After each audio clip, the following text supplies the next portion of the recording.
Hello welcome to papaya channel. ഇന്ന് നമ്മൾ ഉണ്ടാക്കുന്നത് ഒരു അടിപൊളി അറബിക് ഡിഷാണ്. ഒരു ചിക്കൻ വെച്ചിട്ടുള്ള ഒരു കപ്സയാണ് ഉണ്ടാക്കുന്നത്. ഇപ്പം എല്ലാവർക്കും ചിക്കൻ കപ്സ ഇപ്പം നല്ലൊരു ട്രെൻഡാണ്, എല്ലാവരും ട്രൈ ചെയ്യുന്ന ഒരു ഡിഷാണ്.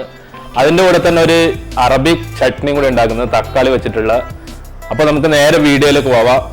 അപ്പോൾ എല്ലാവരും വീഡിയോ കാണാൻ എൻജോയ് ചെയ്യുക, അതുപോലെ തന്നെ ലൈക്ക് ചെയ്യുക, കമൻറ്റ് ചെയ്യുക, ഷെയർ ചെയ്യുക, സബ്സ്ക്രൈബ് ചെയ്യുക. Thank you. ആദ്യം തന്നെ നമുക്ക് കപ്സ മസാല എങ്ങനെ ഉണ്ടാക്കാൻ നോക്കാം. ആദ്യം തന്നെ ഒരു പാൻ വെച്ച് അതിലേക്കൊരു 2 ടേബിൾ സ്പൂൺ മല്ലി, അതിലേക്ക് ഒരു 3/4 ടേബിൾ സ്പൂൺ നല്ല ജീരകം, 1 ടേബിൾ സ്പൂൺ ഏലക്കായ്, 1 ടേബിൾ സ്പൂൺ കുരുമുളക്, ഒരു ഡ്രൈ ലെമൺ, ഉണക്ക നാരങ്ങയാണ്. അതിൻ്റെ ഞാൻ ഉള്ളിലെ കുരുവെല്ലാം കളഞ്ഞിട്ടെടുത്തതാണ് അത്. പിന്നെ കുറച്ച് കറിയാമ്പൂ, ഇതിലേക്ക് കുറച്ച് പട്ട, ഒരു 2 ഉണക്കമുളകും. ഇതെല്ലാം കൂടി ഒന്ന് നന്നായിട്ട് റോസ്റ്റ് ചെയ്ത് പൊടിച്ചെടുക്കാം. നമുക്ക് റൈസ് ഉണ്ടാക്കാൻ തുടങ്ങാം. ആദ്യം ഒരു വലിയ പാൻ വെച്ച് അതിലേക്ക് കുറച്ച് നമ്മുടെ സൺഫ്ലവർ ഓയിൽ, അതിലേക്ക് 1 ടേബിൾ സ്പൂൺ നെയ്യും, രണ്ടും കൂടി മിക്സ് ആക്കിയിട്ട് എടുക്കുന്നു. ഇപ്പോൾ രണ്ടും കൂടി ഒന്ന് ചൂടാക്കുക.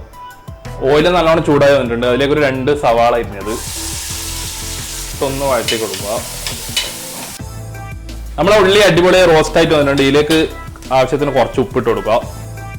ഇതിലേക്ക് ഒരു ടേബിൾ സ്പൂൺ ഇഞ്ചി വെളുത്തുള്ളി പേസ്റ്റ് ഇട്ട് കൊടുക്കുക. അത് ഇട്ടൊന്ന് നല്ലോണം വഴറ്റി കൊടുക്കുക. ഇതിലേക്ക് 1 ടേബിൾ സ്പൂൺ കുരുമുളക് ഇട്ട് കൊടുക്കുക. ഇതിലേക്ക് ഒരു 2 കഷ്ണം നമ്മളെ ഓറഞ്ചിന്റെ തൊലി ഗ്രേറ്റ് ചെയ്ത് എടുത്താണ്, ഇതും കൂടി ഇട്ട് കൊടുക്കുക. ഇതിട്ട് നല്ല ഫ്ലേവർ ആയിരിക്കും നമ്മളെ. ഇനി ഇതിലേക്ക് നമ്മുടെ ചിക്കൻ ഇട്ട് കൊടുക്കുക. ചിക്കൻ ഇതേപോലെ വലിയ പീസായിട്ടാണ് കട്ട് ചെയ്തിട്ടുള്ളത്. കപ്സയെല്ലാം ഇത്ര വലിയ പീസ് വേണം. ഇപ്പോൾ 2 കിലോ ചിക്കനാണ് എടുത്തിട്ടുള്ളത്. ആ ചിക്കൻ മുഴുവൻ ഇതിലേക്ക് ഇട്ട് കൊടുക്കുക. നല്ലോണം മിക്സ് ചെയ്ത് കൊടുക്കുക. നമ്മുടെ ചിക്കനെല്ലാം നല്ലോണം മിക്സ് ആയിട്ട് വന്നിട്ടുണ്ട്. ഇനി ഇതിലേക്ക് മാഗിയുടെ ഒരു ചിക്കൻ ക്യൂബ് ഇത് ഇട്ട് കൊടുക്കുക. ഇതൊന്ന് പൊടിച്ചിട്ട് കൊടുക്കുക. ഇതൊന്ന് നല്ലോണം മിക്സ് ചെയ്ത് കൊടുക്കുക. ഇതിലേക്ക് ഒരു 2 ടേബിൾ സ്പൂൺ ടൊമാറ്റോ സോസ്, ഇതും കൂടി ഉണ്ടെങ്കിൽ നല്ലൊരു ഫ്ലേവർ ആയിരിക്കും നമ്മുടെ റൈസിനും ചിക്കനൊക്കെ. അപ്പോൾ ഇതും കൂടി ഇട്ട് നല്ലോണം മിക്സ് ചെയ്ത് കൊടുക്കുക. ഇതിലേക്ക് കുറച്ച് പച്ചമുളകിന് എണ്ണ നിങ്ങളുടെ ഇഷ്ടാനുസരണം എടുക്കാം. ഞാൻ ഇപ്പോൾ കുറച്ച് അധികം എടുത്തിട്ടുണ്ട്. ഇത് കീറിയിട്ടൊന്നല്ല, മുഴുവനോട് ഇടുക. അതുകൊണ്ട് തന്നെ എൻ്റെ അതൊന്നും ഇതിലേക്ക് ഇറങ്ങൂല. അതുകൊണ്ട് തന്നെ ഞാൻ കുറച്ച് നല്ലോണം എടുത്തിട്ടുണ്ട്. ഇത് നമ്മുടെ ചോറിൻ്റെ കൂടെ കഴിക്കാൻ നല്ല ടേസ്റ്റ് ആയിരിക്കും. അപ്പോൾ ഇത് ഇട്ട് നല്ലോണം ഒന്ന് മിക്സ് ചെയ്ത് കൊടുക്കുക. അപ്പം എല്ലാം കൂടി നല്ലോണം മിക്സ് ആക്കി വന്നിട്ടുണ്ട്. ഇത് നമ്മൾ നേരത്തെ പൊടിച്ച ഡ്രൈ റോസ്റ്റ് ചെയ്ത് പൊടിച്ച കപ്സ മസാലയാണ്. ഇതൊരു 2 ടേബിൾ സ്പൂൺ ഇട്ട് കൊടുക്കുക. ഇനി അവസാനമായിട്ട് നമ്മൾ നേരത്തെ അടിച്ചു വെച്ച 3 ടൊമാറ്റോൻ്റെ ജ്യൂസ്, ഒരു 3 തക്കാളി എടുത്ത് മിക്സിയിൽ അടിച്ചെടുത്താണ്, അതും കൂടെ ഒഴിച്ചു കൊടുത്ത് നല്ലോണം ഒന്ന് മിക്സ് ചെയ്ത് കൊടുക്കുക. അപ്പോൾ എല്ലാ ഇൻഗ്രീഡിയൻസും ചേർത്ത് ഞാൻ മിക്സ് ചെയ്ത് വെച്ചിട്ടുണ്ട്. ഇനി ഒരു 5 മിനിറ്റ് ഒന്ന് അടച്ചു വെക്കാം. അതിനുശേഷം നമുക്ക് ആവശ്യമുള്ള വെള്ളം ചേർത്ത് ചിക്കൻ കുക്ക് ചെയ്തെടുക്കാം. അപ്പോൾ ചിക്കൻ അടച്ചു വെച്ചിട്ട് ഇപ്പോൾ ഒരു 5 മിനിറ്റ് ആയിട്ടുണ്ട്. ഇനി നമുക്ക് ഇതിലേക്ക് ആവശ്യമുള്ള വെള്ളം ചേർക്കാം. അപ്പോൾ വെള്ളം ചേർക്കുമ്പോൾ ശ്രദ്ധിക്കുക. ഞാനിപ്പോൾ 6 ഗ്ലാസ് അരിയാണ് എടുത്തത്. 6 ഗ്ലാസ് അരിക്ക് 9 ഗ്ലാസ് വെള്ളമാണ്. 1 ഗ്ലാസ് അരിക്ക് 1.5 ഗ്ലാസ് വെള്ളം എന്ന അളവിലാണ്. അപ്പോൾ ഞാൻ 9 ഗ്ലാസ് എടുത്തിട്ടില്ല, കാരണം ടൊമാറ്റോ അത് ഒഴിച്ചപ്പോൾ തന്നെ ഒരു ഗ്ലാസിൻ്റെ അടുത്ത് വന്നിട്ടുണ്ട്. അപ്പോൾ ഒരു ഗ്ലാസ് അളവ് കുറച്ചിട്ടാണ് ഇപ്പോൾ വെള്ളം എടുത്തിട്ടുള്ളത്. പിന്നെ ചിക്കനിന് കുറച്ച് വെള്ളം ഇറങ്ങും. അതുകൊണ്ട് തന്നെ ഞാൻ 7.5 ഗ്ലാസ് വെള്ളമാണ് ഇപ്പോൾ എടുത്തിട്ടുള്ളത്. അതും കൂടി വെച്ച് നമുക്ക് ചിക്കൻ നല്ലോണം വേവിച്ചെടുക്കാം. നമ്മുടെ ചിക്കനെല്ലാം നല്ലോണം വെന്ത് വന്നിട്ടുണ്ട്. ഇനി നമുക്ക് ഇതിൽ നിന്ന് ചിക്കൻ എടുത്ത് മാറ്റി വെക്കാം. അപ്പോൾ കണ്ടാൽ തന്നെ അറിയാം ചിക്കൻ വെന്തിട്ടുണ്ട്. ഇനി ഇത് വീണ്ടും ഫ്രൈ ചെയ്തെടുക്കേണ്ടതാണ്. അപ്പോൾ ഓരോ ചിക്കൻ നമുക്ക് ഇതേപോലെ എടുത്ത് മാറ്റാം. അപ്പോൾ ചിക്കനെല്ലാം എടുത്ത് മാറ്റിയിട്ടുണ്ട്. ഇനി ഇതിലേക്ക് ഒരു 2 ക്യാരറ്റ് കട്ട് ചെയ്ത് ഇട്ട് കൊടുക്കുക. ഈ സമയത്ത് നിങ്ങൾ ഈ ടേസ്റ്റ് ഒന്ന് നോക്കുക, ഉപ്പെല്ലാം കറക്റ്റ് തന്നെ നോക്കുക. ഇനി അടുത്തത് അരി ഇടാൻ പോകേണ്ടതാണ്. അപ്പം ഇതിലേക്ക് 2 ക്യാരറ്റ് കട്ട് ചെയ്ത് ഇട്ട് കൊടുക്കുക. അപ്പോൾ നമ്മുടെ ക്യാരറ്റും ഇട്ട് ഇനി നമ്മൾ അവസാനമായിട്ട് നമ്മളെ നേരത്തെ സോക്ക് ചെയ്ത് വെച്ച ബസ്മതി റൈസ്. അപ്പോൾ ഈ സമയത്ത് നമ്മളെ വെള്ളത്തിൻ്റെ ഉപ്പൊക്കെ നോക്കുക, കറക്റ്റാണോ നോക്കുക. ഇതിലേക്ക് നമ്മുടെ സോക്ക് ചെയ്ത് വെച്ച 6 ഗ്ലാസ് അരി ഇട്ട് കൊടുക്കുക. നമ്മുടെ റൈസ് മൊത്തം ഇട്ട് കൊടുത്തിട്ടുണ്ട്. ഇനി നന്നായിട്ടൊന്ന് ഇളക്കി കൊടുത്ത് നമുക്കിനി അരി വേവുന്നവരെ ഒന്ന് വെയിറ്റ് ചെയ്യുക. അടച്ചു വെച്ച് നമുക്കിനി അരി വേവിച്ചെടുക്കാം. നമ്മുടെ റൈസ് ഇപ്പം ഏകദേശം റെഡിയായി വന്നിട്ടുണ്ട്. ഇനി എല്ലാം കൂടി ഒന്ന് മിക്സ് ചെയ്ത് ഒരു 5 മിനിറ്റ് അടച്ചു വെച്ചാൽ നമ്മുടെ ടേസ്റ്റി ആയിട്ടുള്ള കപ്സ റൈസ് ഇവിടെ റെഡി ആയിട്ടുണ്ട്. നമ്മുടെ റൈസ് എല്ലാം റെഡി ആയിട്ടുണ്ട്. ഇനി നമുക്ക് അതിലേക്ക് ഗാർണിഷ് ചെയ്യാൻ വേണ്ടിയിട്ട് കുറച്ച് പീനട്ട് വറുത്തെടുക്കാം. അപ്പോൾ കുറച്ച് പീനട്ട് ഞാൻ നെയ്യ് വെച്ചിട്ട് അടുപ്പിൽ വെച്ചിട്ടുണ്ട്. ഇതൊന്ന് ജസ്റ്റ് ഫ്രൈ ചെയ്തെടുക്കാം. പീനട്ട് ഞാൻ ഏകദേശം വറുത്ത് കോരിയിട്ടുണ്ട്. ഇനി ഇതിലേക്ക് കുറച്ച് കാഷ്യൂ ഇട്ട് നമുക്കൊന്ന് റോസ്റ്റ് ചെയ്തെടുക്കാം. ഞാൻ അപ്പോൾ നമ്മുടെ കാഷ്യൂനട്ടും ഫ്രൈ ചെയ്ത് മാറ്റിയിട്ടുണ്ട്. ഇനി ഇതിലേക്ക് കുറച്ച് നമ്മുടെ ഉണക്കമുന്തിരി ഇട്ടൊന്ന് ഫ്രൈ ചെയ്തെടുക്കാം. അപ്പോൾ നമ്മളെ ഗാർണിഷിങ്ങിലുള്ള എല്ലാ സംഭവം റെഡി ആയിട്ടുണ്ട്. ഇനി നമുക്ക് നമ്മുടെ ചിക്കൻ ഫ്രൈ ചെയ്തെടുക്കാം. അതിൻ്റെ ഒരു പാൻ വെച്ചിട്ട് അതിലേക്ക് കുറച്ച് ബട്ടർ ഇട്ട് കൊടുക്കുക. നിങ്ങൾക്ക് ബട്ടറോ സൺഫ്ലവർ ഓയിൽ ഏതും ഓയിൽ ഉപയോഗിക്കുക. ഞാനിപ്പോൾ കുറച്ച് ബട്ടറും നേരത്തെ നമ്മളെ ഫ്രൈ ചെയ്ത് വെച്ച കാഷ്യൂനട്ടൊക്കെ ഫ്രൈ ചെയ്ത് വെച്ചാൽ അതിന് കുറച്ച് ഓയിലും കൂടെ ഒഴിച്ചു കൊടുക്കുന്നുണ്ട്. അപ്പോൾ നല്ല ഫ്ലേവർ ആയിരിക്കും. നേരത്തെ ഉള്ളിൻ്റെ ഒക്കെ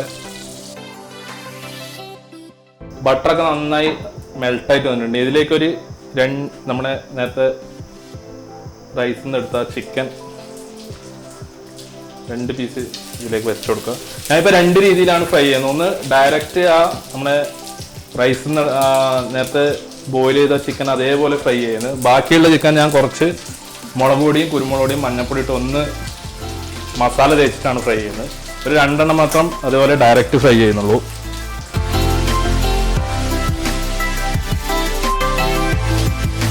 ചിക്കൻ അപ്പോൾ ഒരു സൈഡ് നല്ലോണം ഫ്രൈ ചെയ്ത് വന്നിട്ടുണ്ട്. അപ്പോൾ ഞാനിത് മറച്ചിട്ടുണ്ട്. ഇനി ഈ സൈഡ് ഒന്ന് ജസ്റ്റ് ഫ്രൈ ചെയ്യുമ്പോൾ നമുക്ക് എടുത്ത് മാറ്റാം.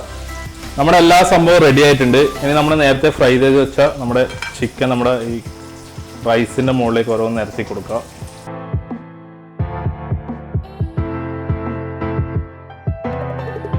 ചിക്കനെല്ലാം നമ്മളെ റൈസിൻ്റെ മുകളിലേക്ക് നിരത്തിയിട്ടുണ്ട്. അതിന് 5 മിനിറ്റ് ഒന്ന് മൂടി വെക്കുക. ചിക്കൻ്റെ ഫ്ലേവറിലൊന്ന് നമ്മുടെ റൈസിലേക്ക് ഇറങ്ങാൻ വേണ്ടി ഒരു 5 മിനിറ്റ് മൂടിയ ശേഷം നമുക്ക് ഓപ്പൺ ചെയ്ത് നോക്കാം.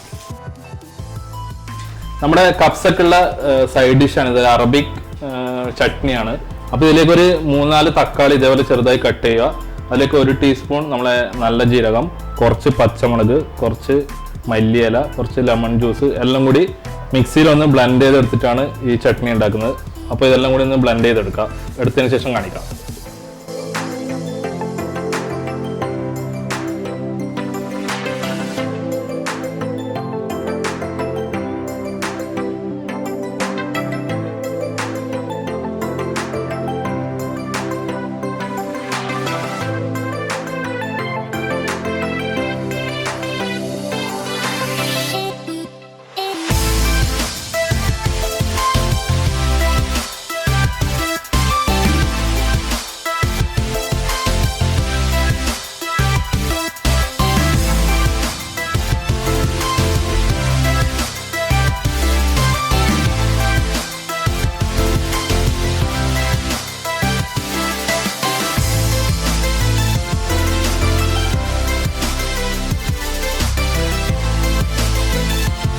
അപ്പോൾ നമ്മുടെ ഈദ് സ്പെഷ്യൽ ആയിട്ടുള്ള ചിക്കൻ കപ്സ ഒരു അറബിക് ഡിഷാണ്.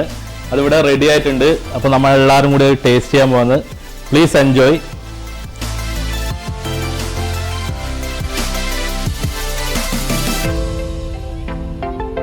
അപ്പോൾ നമ്മുടെ അടിപൊളി അറബിക് ഡിഷായ ചിക്കൻ കപ്സ നല്ല സൂപ്പറായിട്ട് വന്നിട്ടുണ്ട്. അപ്പോൾ അടുത്ത എപ്പിസോഡിൽ ഒരു നല്ല റെസിപ്പി ആയിട്ട് വീണ്ടും നമ്മളെല്ലാവരും നിങ്ങളുടെ കൂടെ ഉണ്ടാവും. അപ്പോൾ ടേക്ക് കെയർ, ബൈ ബൈ. അതിനുമുമ്പ് എല്ലാവരും ഷെയർ ചെയ്യുക, ലൈക്ക് ചെയ്യുക, കമൻറ്റ്സ് ചെയ്യുക.